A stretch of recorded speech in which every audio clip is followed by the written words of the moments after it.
یہ اخلاق حسنہ کا معیار. تھوڑے دن پہلے حضور کے ساتھ یہ رویہ. ابو سفیان اب بے حال ہو گئے, بچے بھوک سے مرنے لگے, جانور پیاس سے مرنے لگے. ابو سفیان چھپتا چھپاتا کہنے لگا چارہ کوئی نہیں, مصطفیٰ کے پاس جانا ہی پڑے گا. ابو سفیان مدینے پہنچ گئے. جب پہنچے نا تو ابو سفیان کی اپنی صاحبزادی حضرت ام حبیبہ ام المومنین تھی, رسول اللہ کی زوجہ تھی. ابو سفیان جب آئے تو حضرت ام حبیبہ کے پاس سیدھے ان کے گھر گئے بیٹی سے ملنے. حضور کا بستر بچھا ہوا تھا. حضرت ام حبیبہ حضور کی زوجہ ام المومنین بستر بچھا ہے. ابو سفیان بیٹھنے لگے, جناب ام حبیبہ کہنے لگی ابا جی ٹھہر جائیں. وہ ٹھہرے تو بستر سمیٹ دیا. کہنے لگے بیٹی شاید تیرے گھر میں کوئی قیمتی بستر نہیں, غربت چھپانے کے لیے بستر سمیٹ رہی ہو.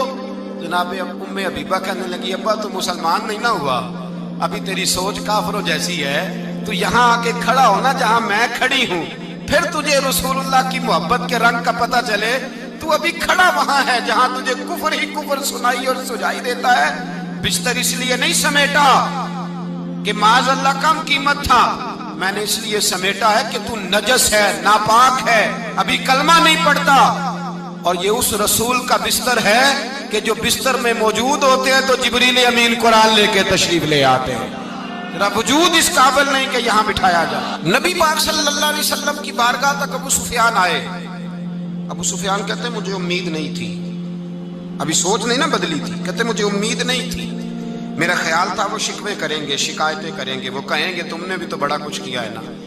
ابو سفیان کہتے ہیں میں قربان جاؤں, میں نے یہ رنگ دیکھا تو مدینے کی فضا ویسے ہی بڑی ٹھنڈی تھی, لیکن مصطفیٰ کریم کے ساتھ جب میں نے بات کی تو میرے وجود پر گریہ طاری ہو گئی, میرے اوپر کیفیت طاری ہو گئی, میں تڑپنے لگا.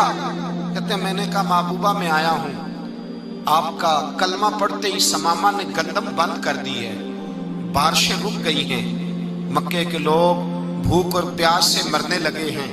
محبوبہ بیٹیاں روتی ہیں, یا رسول اللہ مائیں ان کی چھاتیوں میں دودھ خشک ہو گیا ہے, بچے بلکتے ہیں. ابو سفیان کہتے ہیں میں دشمن تھا, سارے مکے کے لوگ دشمنی کرتے تھے, لیکن جب میں نے یہ لفظ کہے نا اچانک میری نظر اٹھی تو مصطفیٰ کریم کی تو آنکھیں آنسو برسا رہی. کہتے ہیں میری بات بھی مکمل نہ ہوئی, حضور نے پہلے رکا منگوایا, سمامہ کے نام فرمایا پہلے تو انہیں غلہ اپنی مرضی سے دیتا تھا, اب تیرے نبی کا حکم ہے کہ پہلے سے بڑھ کر تو انہیں غلہ دینا ہے. اور پھر میرے مصطفیٰ نے ہاتھ اٹھائے. او بھائی مشکل ہوتا ہے, مشکل ہوتا ہے. سگے بھائی کے لیے لوگ دعا نہیں کرتے, کہتے میرا شریکہ ہے. ساس بہو کے لیے بہو ساس کے لیے دعا نہیں مانگتی, کہتے اختلاف ہے. لوگ لوگوں کی زندگی نہیں مانگتے, بیماری میں شفا نہیں مانگتے. ابو سفیان کہتے ہیں آمنہ کے لال تیرے قربان جاؤں. حضور نے ہاتھ اٹھائے اور کہا اے اللہ مکے کی سنگلاخ پہاڑیوں پہ بارش برسا, اے اللہ کھیتیاں ہری کر دے, اے اللہ ماؤں کی چھاتیوں میں دودھ بھر دے, اللہ عورتوں کو تازگی دے دے, بچوں کو رانائی دے دے, پھلوں پھولوں کو تازگی دے دے. ابو سفیان کہتے پہلے حضور رو رہے تھے, اور جب نبی پاک کی دعا دیکھی تو میں نے رونا شروع کر دیا, میں نے رونا شروع کر دیا. کہتے واپس آیا تو وہ احساس کہ یار یہ میں کس شخص سے مل کے آیا ہوں, یہ کس قسم کے آدمی سے مل کے آیا ہوں, یہ کیسا رنگ ہے, یہ کس قسم کا انداز ہے کہ جس کو میں پتھر مارتا رہا وہ میرے لیے دعائیں لے کے بیٹھا ہوا ہے, جس کو ساری زندگی ستایا ہے وہ میرے بچے کے لیے روتا ہے, میری بیٹی کے لیے اس کی آنکھ میں آنسو ہیں, وہ ہمارے لیے تڑپ رہے ہیں. میرے بھائیوں, ابو سفیان کہتے ہیں پھر دوسرا جلوہ میں نے تب دیکھا جب حضور مکے آئے, اور میں تو آخر تک لڑنے آیا تھا نا, حدیبیہ تک. کہتے ہیں جب رسول پاک مکے آئے اور حضور نے اعلان معافی کیا تو بنتا تو یہ تھا کہ مجھے سزا ملتی, لیکن میرے مصطفیٰ کریم نے فرمایا جو ابو سفیان کے گھر میں چلا جائے گا میں اسے معاف کر دوں گا. کہتے ہیں میں نے کہا یہ میرے لیے کس قسم کی سزا تجویز کی ہے کہ میں عمر بھر دشمنی کرتا رہا اور یہاں رنگ عجیب ہے. حضور نے میرے لیے ہی اعزاز لکھ دیا, فرمایا جو ابو سفیان کی حویلی میں داخل ہو گیا میں نے معاف کیا. ابو سفیان کہتے ہیں پتہ نہیں کتنے پردے تھے جو اٹھ گئے, پتہ نہیں کتنی منزلیں تھیں جو طے ہو گئی, پتہ نہیں کتنے جلوے تھے جن کا نظارہ ہو گیا. اور میں نے غور سے چہرہ دیکھا تو میری آنکھوں سے پٹی اتر گئی اور مجھے عبداللہ کے یتیم بیٹے کے پیچھے محمد رسول اللہ کے جلوے نظر آنے شروع ہو گئے۔ اخلاقی قدریں جب موجود رہتی، یہاں تو لوگ مرے ہوئے شخص کو مارتے ہیں، یہاں تو سڑک پر کتنی گراوٹ ہے اور کتنا گر گیا ہے، اخلاق ان لوگوں کا ایکسیڈنٹ ہو گیا ہے، ٹرین کی پٹری سے اتر گئی ہے، چیخ و پکار ہے، آہیں ہیں، تڑپنا ہے، رونا ہے، سسکیاں ہیں، ماں کا بازو کٹا ہے پر وہ چیختی ہے ذرا میرے بیٹے کا پتہ کرو، باپ کی آنکھوں میں ریت پڑ گئی ہے پر وہ تڑپتا ہو میرا بیٹا تھا، چیخ و پکار ہو رہی ہے۔ پر ظلم ہے اس قوم کا کہ جو بچانے والے آئے ہیں وہ پہلے آتے ہی ان کی جیبیں ٹٹول رہے ہیں، ان کے بٹوے دیکھ رہے ہیں، گری ہوئی عورتوں کے، یہ آپ اٹھا کر دیکھیے اخبارات، عورتوں کے گری ہوئی عورتوں کے کانوں سے بالیاں نوچی گئیں اور ان کے کان تک کٹ گئے۔ یہ اس قوم کا حال ہے۔ اقبال کہتے ہیں جنہیں آتا نہیں دنیا میں کوئی فن تم ہو اور بیچ کھاتے ہیں جو بزرگوں کا کفن تم ہو۔ تم وہ لوگ ہو جو کفنوں پہ سودے کرتے ہو، جو قبروں پہ سودے کرتے ہو۔ لوگ تجارتیں کرتے ہیں، اخلاقی پستی کا یہ عالم کہ لوگ قبروں پہ سجدے کرتے ہیں، بیٹے بیچ کے دہیز خریدتے ہیں۔ غریب کی بیٹی روز تڑپتی ہے، روتی ہے، روز سسکیاں لیتی ہے کہ کہاں سے وہ دروازہ کھلے گا جب میں بھی جب سہاگن ہوں گی، جب میرا باپ بھی عزت کے ساتھ مجھے رخصت کرے گا۔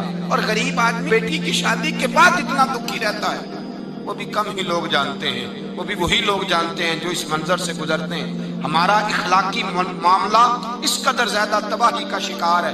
میرے مصطفیٰ کریم سید عالم نور مجسم صلی اللہ علیہ وسلم جذبات کا خیال رکھتے، احساسات کا خیال رکھتے، تصورات کا۔ او بھائی، اس سے بڑا اخلاق کا مظاہرہ کہاں سے لینے جاؤ گے؟